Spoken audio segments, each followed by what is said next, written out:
Pinagpalang araw sa ating lahat. Kamusta na po sa ating mga viewers sa 4 na sulok ng Pilipinas? Ganun din sa ating mga OFW at sa ating kabayan around the globe. Kamusta na po? Dalangin nasa maayos kayo at ligtas na kalagayan. Welcome po sa ating Morning Habit, Kape at Kwento. This is our 2nd episode. Praise God! I'm so excited. Napakaganda po ng ating topic sa araw na ito. I think ito ay problema ng buong mundo since the world began and till the end of time. I'm not joking, this is serious. Tumingin ka sa harap, sa kaliwa, sa kanan, sa likod, may kaganapan nangyayari. No?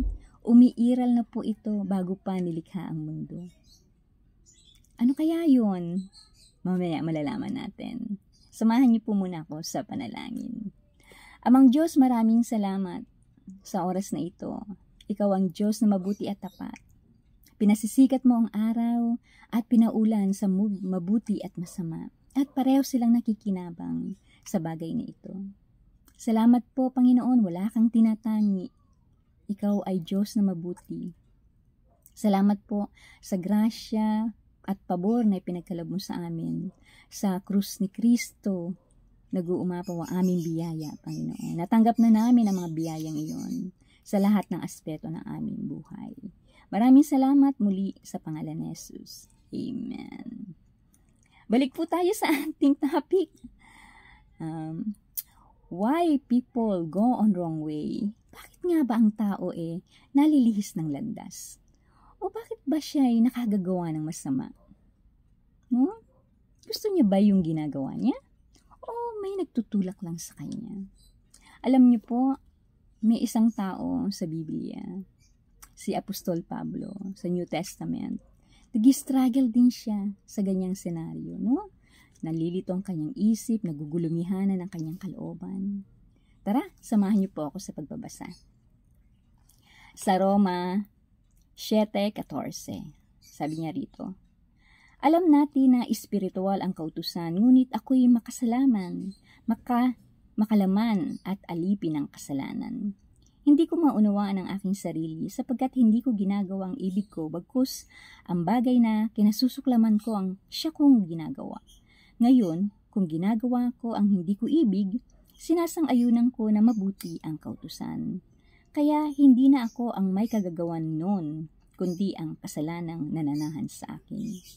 Alam kong walang mabuting bagay na nananahan sa akin, ibig kong sabihin sa aking katawang makalaman.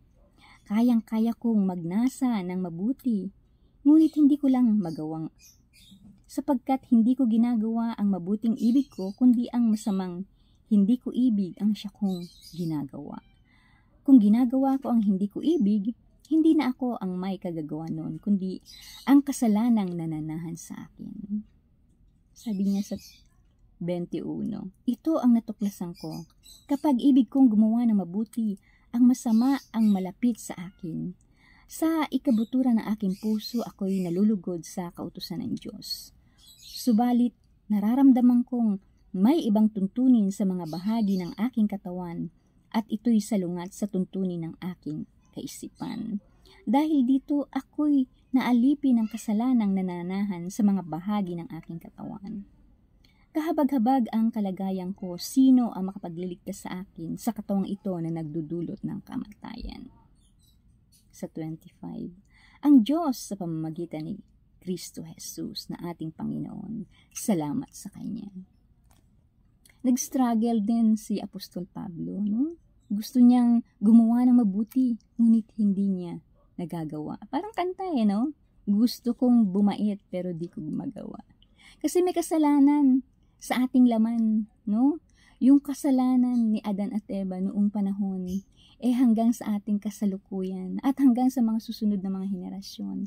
Ando doon, hanggat hindi po natin natatanggap ang Panginoong Sus sa buhay natin at pinapapasok siya, hindi maaalis ang kasalanan iyon. 100%. Ang solusyon ng kasalanan ay si Jesucristo. 2,000 taon na nakakaraan sa krus ng Kalbaryo. No? inalay niya ang kanyang buhay sa Ama para maging handog, pantubos ng ating kasalanan. Kanyang katawan, nabayubay sa krus ng Kalbaryo, nasaktan, nasugatan, namatay. Ang kanyang mga dugo, tumikis sa krus ng Kalbaryo para sa ating paglilinis ng ating kasalanan at pagtubos sa harapan ng Diyos. No? Imagine, kung ang kasalanan ay lason na nagdudulot ng kamatayan, si Jesus ang gamot sa lasong yun. Kaya pala ang tao, kahit na anong gawin, hindi niya kaya, kapos.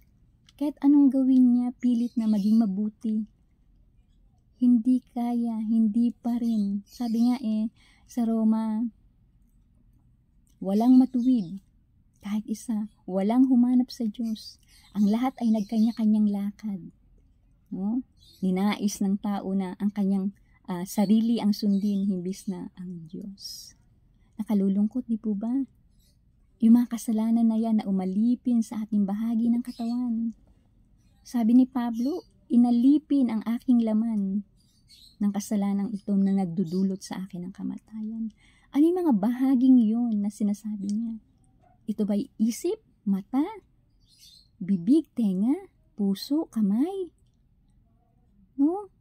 Tingnan natin ang mga apekto nito sa ating kaisipan. Di pa man tayo nagsasalita, may iniisip na tayong masama sa ating kapwa.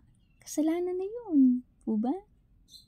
Sa ating mata, hindi pa rin tayo nagsasalita. Tumingin tayo ng may mahalay na pagnanasa sa babae man o lalaki. Kakasala na tayo. Sa ating puso, makaramdam tayo ng negative sa ating kapwa. Kasalanan na naman yun. Lalo na ito. Sabi sa aklat ng James, ang maliit na bahagi ng ating dila, malaki ang nililikhang kaguluhan. Para tong apoy na tumutupok. Ano yun? Chismis. Itong chismis na ito, malaking nililikhang kaguluhan sa kanyang kapwa. Pag itong chismis na to nakarating to sa tenga at nagpasalin-salin sa iba pang mga bibig at sa tenga ng ibang tao, naku, grabing gulo yun. No? Itong kamay na to, dapat ito, ginagamit to para itulong sa ating kapwa, para mag-comfort sa ating kapwa. Anong ginagawa nitong kamay na to? Nakakasakit, nakakamatay. No? Itong mga pang to, dapat ito, pumupunta ito sa lugar na kung saan kalooban ng Diyos. Hindi, kung saan-saan to pumupunta. Alam niyo na kung anong ibig kong sabihin, no? Kaya, walang maitatago ang tao sa harapan ng Diyos. Dahil sa kasalanan, ito ang nag-uudyok sa tao para gumawa siya ng mga mali sa harapan ng Diyos. Nais ba ng Diyos na nandoon tayo sa kalagayang iyon? Hindi. Nilikha tayo ng Diyos ayon sa kanyang wangis, ayon sa kanyang larawan. Tayo ang apple of the eyes ng Lord. Tayo ang glory ng Lord. Pero bakit tayo nasasadlak sa ganitong kalagayan? No? Kakalungkot. Pero sabi ni Apostol Pablo, may solusyon. May solusyon. Sabi niya, sino ang makapagliligtas sa akin sa katawang ito na nagdudulot sa akin ng kamatayan? Ang Diyos sa pamamagitan ni Kristo Jesus. Salamat sa Kanya. No? Purihin natin ang Panginoong Diyos. Nagbigay siya ng daan para sa ikaliligtas ng ating kasalanan. Muli sinasabi ko na ang kasalanan ay lason sa ating katawan na nagdudulot ng kamatayan. Sakit, karamdaman, at kamatayan, no? At pupunta pa doon sa dagat-dagat ng apoy ng impyerno. Ito po ang gamot sa lasong yun. Si Kristo Jesus. Si Kristo Jesus. Nais niyo po bang tanggapin ang Panginoon? Huwag na po kayo magdalawang isip. Mananalangin ako para sa inyo. Amang Diyos, maraming salamat. Nagbigay ka ng daan para sa aming kaligtasan. Nakita mo, Panginoon, kung saan kami hahantong, kung ang kasalanang ito'y mananatili pa sa amin. Salamat sa grasya mo at habag. Dahil kay Kristo Jesus, pinatawad mo na ang lahat ng aming kasalanan. Sa krus ng Kalbaryo, 2,000 taon na nakakaraan. Ginanap ni Jesus ang paghahandog ng kanyang sarili at pagbubo ng dugo para sa aming kapatawaran. Salamat po. Ikaw ang maghari sa aming buhay. Ikaw ang aming maging Panginoon tagapagligtas. Sa mga viewers na sumunod, pinapasok niyo na po si Kristo sa puso niyo at binigyan ko kayo ngayon ng banal na Espiritu upang makasunod sa kanyang kalooban. Mag-iiwan po ako ng verse. Ito po connected din to sa pinag-uusapan ngayon natin. Sa Philippians 1:6, He who has begun a good work in you will complete it until the day of Jesus Christ. Sabi ni Apostol Pablo sa mga taga-Pilipos. Hallelujah. Tinitiyak ko sa inyo ang mabuting gawa na pinasimulan sa inyo ng Diyos ay kanyang lulubusin hanggang sa araw ng pagbabalik ni Kristo Jesus. No? Ang Panginoon ang may plano sa buhay natin. Mapabuti tayo at hindi mapasama. No? Ang solusyon na yon, si Kristo Jesus. Ito ang kanyang mga salita.